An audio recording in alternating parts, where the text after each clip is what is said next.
All right. Welcome, folks.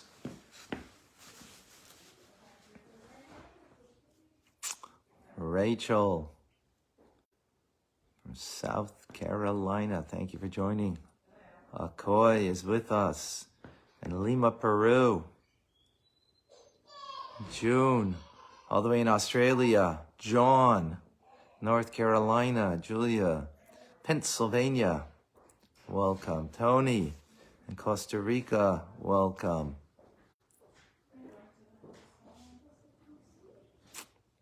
Who else is here today with us? Rabbi in Morocco. Shavua Tov. Clem, Brisbane. Oh no, am I not loud enough? Can you hear me? Can you hear me in Brisbane? Davida and Aliba in New York. Elise is with us in West Virginia. Welcome. Joseph, New Jersey. In Oklahoma. Daddy. Daddy? Did I pronounce that right? Yohanan. In California, Shavua Tov. Kathy's in Toronto, good morning. Andrew, Springfield, New Jersey, says hello. We have Josh with us. Here, Claire, beautiful. From Nigeria, we have with us Abu, welcome. Marla, yes, everybody should be watching this afternoon. The Shluchos conference, the women in the conference, absolutely. Thank you, Marla, in Florida. Who else is joining us here? Oh, we have Madison all the way in Chabad. I hope you were there in Minyan today. Glenn, Chabad. Rena in Colorado, welcome. Oh, your Rebbitzin is there. Is your wife there with the Rebbitzin? Very nice. Yente Telabente, New York. Who else is joining us?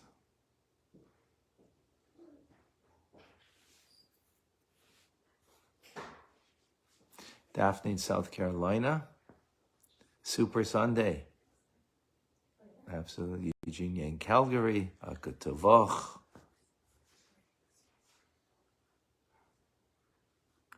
Beautiful. Beautiful background. Simcha in Florida, welcome.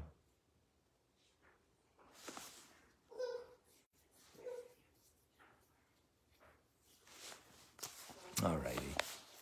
Folks, a reminder today, we have a double header. Yes, Super Sunday is always a double header, right? And we have to do yesterday's class and today's. All right. Cindy is with us in Florida. Who else?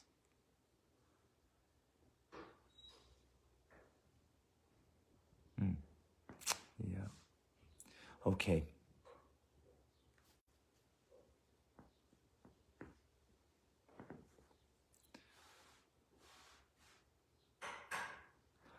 Is life meant to be simple and on easy street, not to struggle?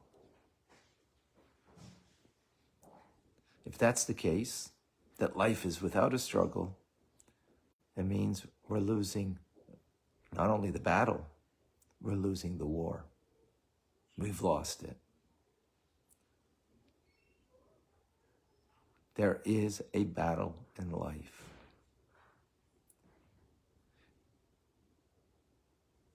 Because there are things that bring us down. And because they bring us down, we can't stay afloat and allow our mind to actually know right from wrong and allow the understanding that this Torah study, for example, connects me to God, to Hashem, and doing something wrong brings a disconnect. But there are things that bring us down and make that struggle an impossibility to keep us afloat. So, in order to always be joyous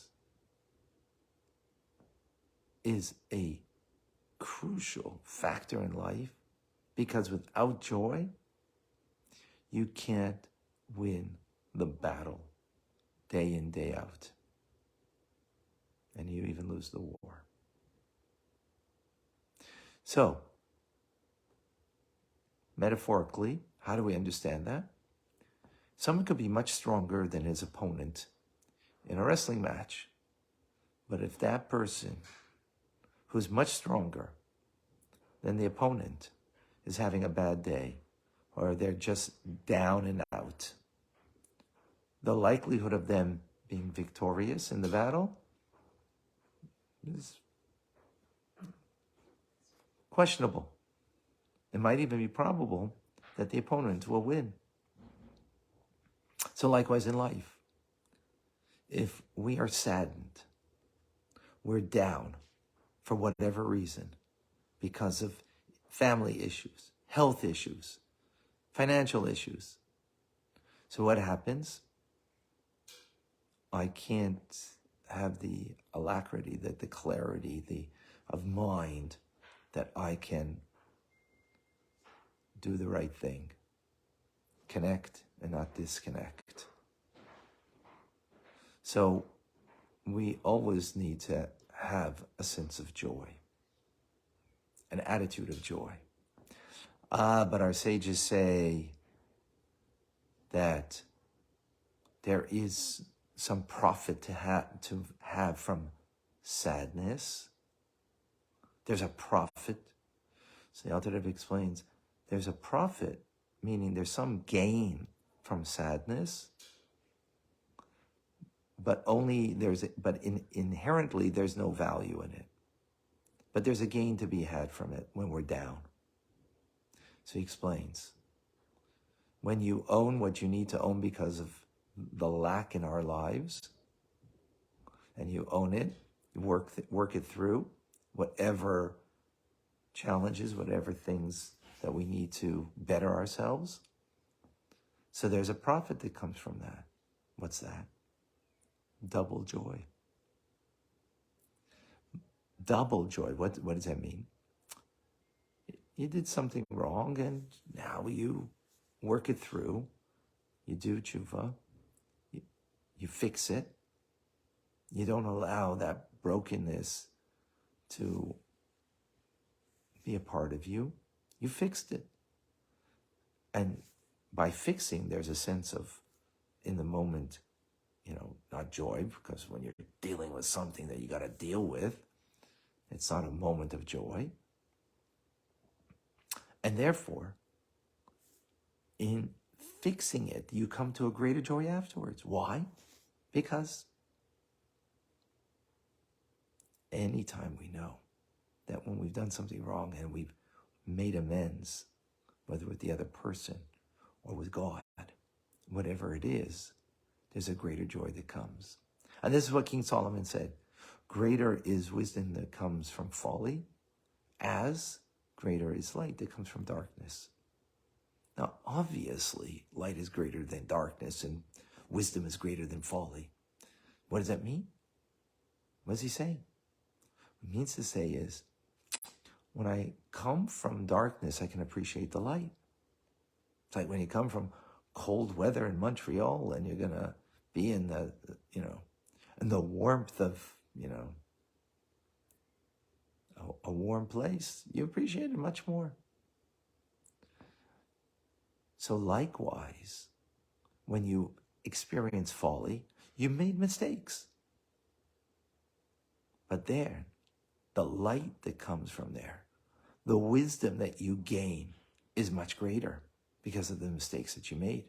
Owning them, dealing with them, fixing them, and then that brings you ultimately to a greater joy.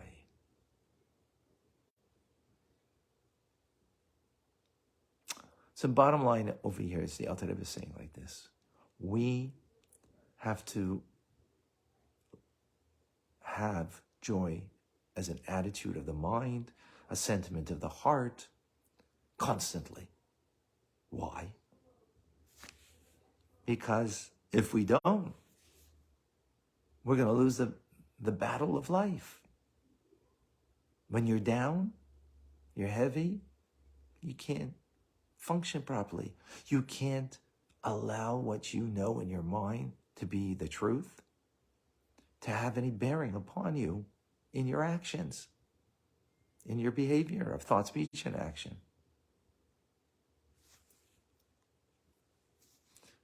Therefore, we need to have this constant joy in life. So the first point in this joy is that you've dealt with something in your life that you needed to work upon, fix. And as a result, now you have a double joy.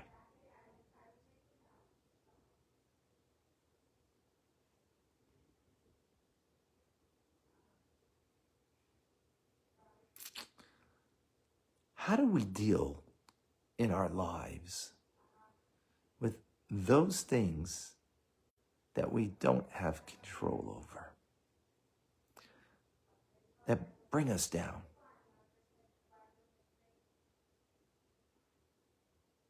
That we have worries about, we have concerns.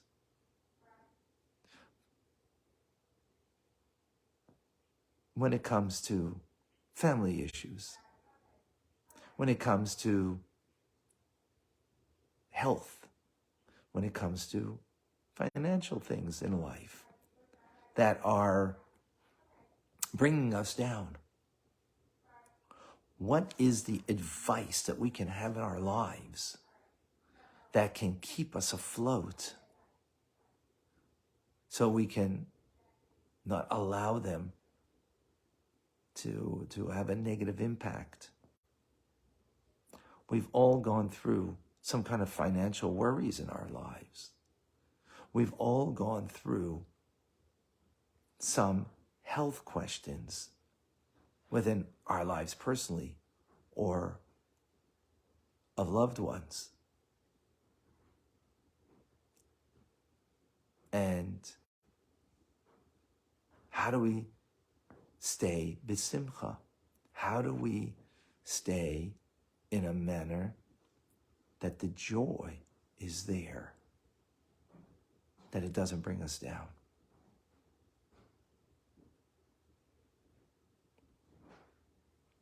So, we need to follow the teachings of our sages. As they say, that we need to be able to bless God on the good and on the bad. Now, it's not the same blessing for the painful thing. We say, Baruch Dayan Emes, God is the true judge. Whereas when we get good, we say, Tova Meiti, that he is good and he does good.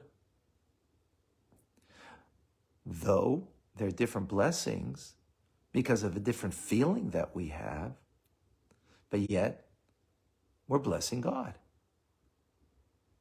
for the good and for the bad.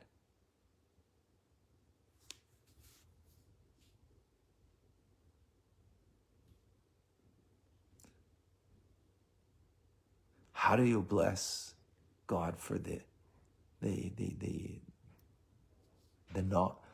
painful, difficult things?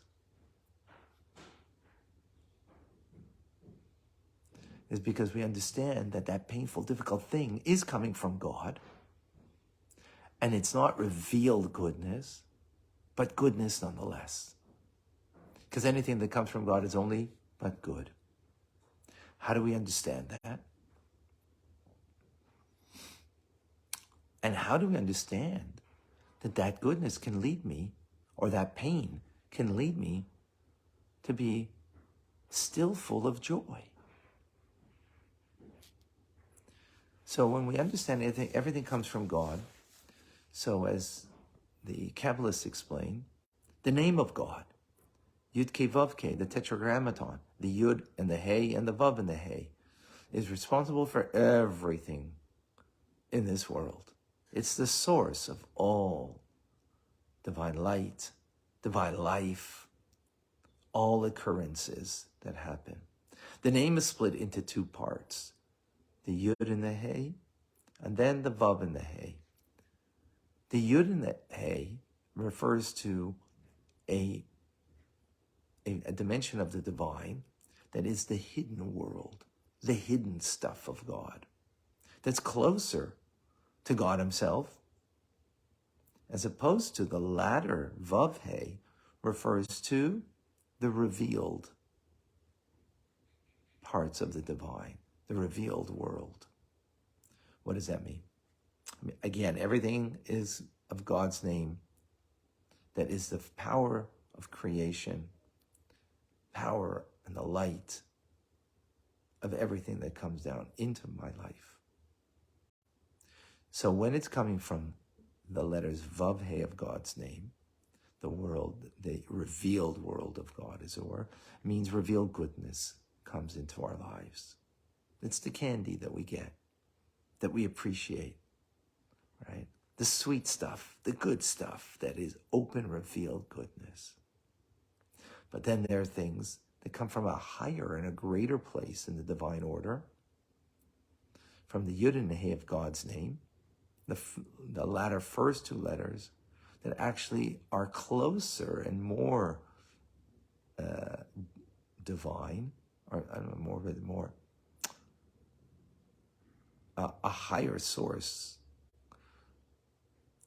But it comes down and expresses itself in this world in a painful way. It's like the sun is great, and the light that it gives is phenomenal. It gives light, it gives life. But when it's very bright and you look at it, it's blinding. So likewise, this goodness from God is a hidden goodness. And we don't understand it. It doesn't feel good. And we don't understand its goodness. But yet, we accept it as a greater goodness of God. Greater, meaning that it actually enables me to get closer to God when I recognize that it is coming from God. It is a greater good. It's just as God is greater than what I can perceive and feel. So likewise, this goodness is coming from here is greater than what I can perceive in my mind and feel in my heart. But yet, when I'm aware of this, I can accept it this way. And even be, as a result, b'simcha, with joy. And says the Alter Rebbe, that when we are able to recognize that for ourselves, by the way, this is not about dictating this to another, but this is for us to incorporate in our personal lives. Someone else who's going through pain and suffering, we need to be empathetic. But for myself, though, when I have this understanding, and of course we teach this to others too, so that when they come to a situation that they can incorporate this into their lives. But for me, right now, to have this awareness that whatever is coming that is from a painful experience, pain does not mean bad. Pain means exactly what it is, painful. But when I know that it's good, just like when you have pain in your tooth, it hurts. It's not bad. It's good because it tells me I got to fix something. It's the same thing here. that something's painful means I got to fix something in my life. So it's a signal from God. And that was parenthetical to what the Alter Rebbe says here to explain that. But if we do accept it in this loving way, like a parent who is more strict with their child than the neighbor's child, why? Because they love their child. And when a parent is showering lovingly things to the child, it's not as great a deep love as that when the parent is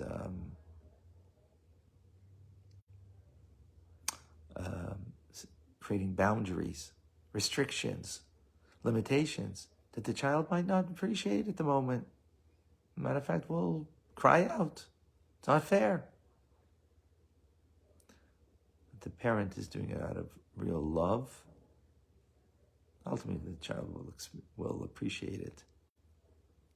Same thing is when we understand that this is coming from God's lovingness, His goodness, and it's a deeper goodness, then I will accept it that way.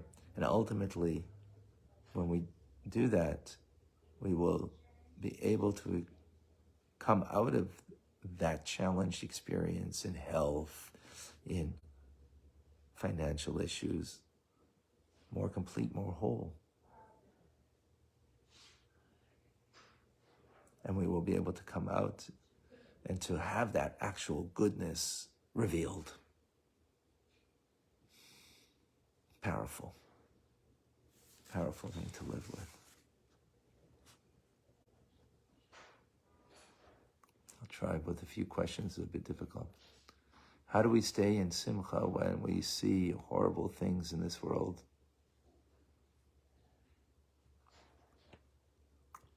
Again, when we're talking about the distinction between for ourselves and someone else. So the terrible terror attacks in Israel, it should pain us, of course. And we cry out to God. Why? Stop this. Don't allow these things to happen. Right? We cry out to God. 100%. That's the empathy we need to have.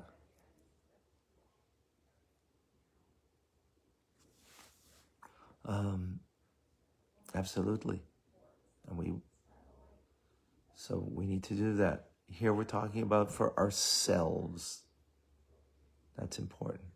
Thank you, Davida. Lynn, where can we find these blessings? I'll try to find it.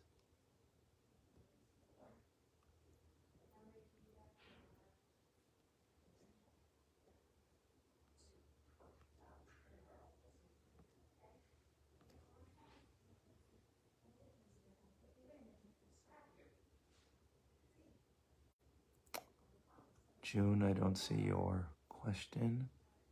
Let me see if I can find it. Sorry.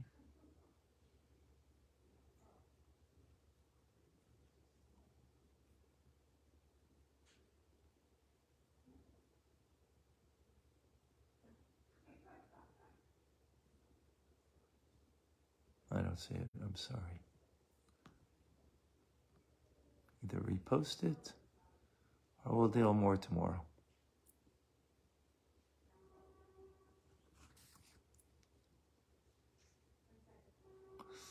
Jane, how can someone avoid not being bitter? Well, I think what the Alter Rebbe gave us today is a great beginning. We're going to deal with this on TRC tonight, God willing, more.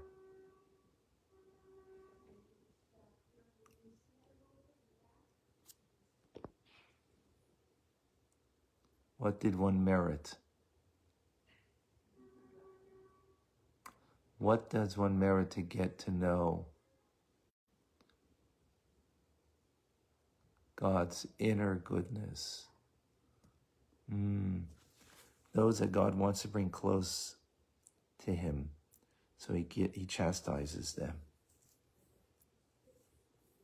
Right? A real good parent is loving, but also creates boundaries that can be, for the child, a difficulty.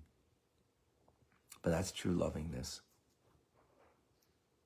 Today we have to be careful with chastising, so it's not such a great metaphor. More tonight, TRC. Okay.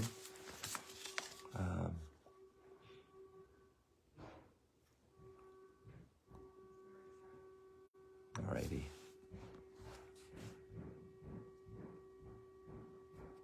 Okay. To be continued. I'm Rabbi Ronnie Fine, coming to you from Crown Heights, Brooklyn, New York, where it's a privilege and a pleasure to share with you, Tanya. Have an amazing, great day. Rambam will be later. It's not going to be right now. Torah studies also, but Rambam's later. I can't do it right now. I'll let you know. About an hour, probably in an hour or so.